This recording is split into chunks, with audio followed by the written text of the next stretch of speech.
দরজা নক করে ঢুকছি ভাইয়া। কি আরেন? পড়তেছি। কিয়া পড়েন? গালি অভিধান।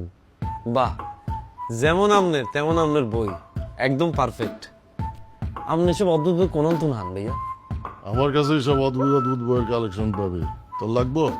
লয় যা, পড়, ভালো বই। ভাইয়া কোনো দরকার নাই, নিজের হড়ালে আর বই অন পর্যন্ত শেষ করতে হাইতেছি না, ফেল করি বই রইছি। আর বোধহয় গালির অভিধান পড়া বাকি রয়েছে কেন?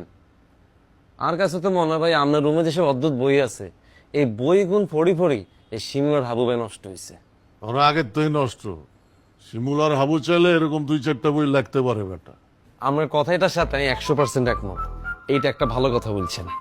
আচ্ছা ভাইয়া, আপনার বই গেতন আরে দোকান কমন গালি শিখে দেন না, যে গালি গুলো মাইনছেরে দিও, কিন্তু মাইনছে বুঝতো না হেতা করে যায় গালি দিতেছি।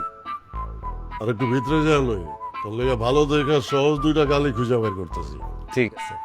আর আপনি যে মাঝে মধ্যে অদ্ভুত কিছু গালি দেন, এটা কি বই তো নি শিখছেন? হ্যাঁ, আচ্ছা ঠিক আছে, এই গালের অভিধান পড়ি আপনার জ্ঞানের মাত্রা আপনার বাড়ালাম।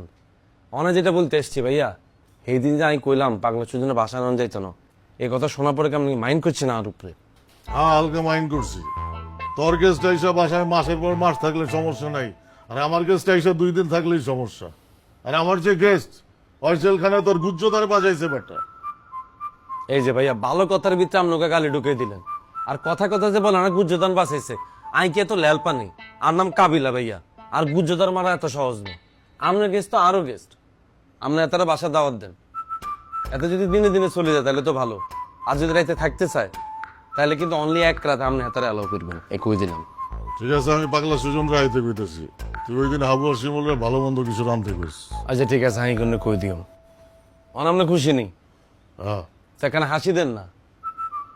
হ্যাঁ, কি আহ ইগানে আপনার হাসি, আরে ভাষা আপনার জীবনে হাসতে দেখলাম না, সারাদিন মুখ এটার মতো করি না।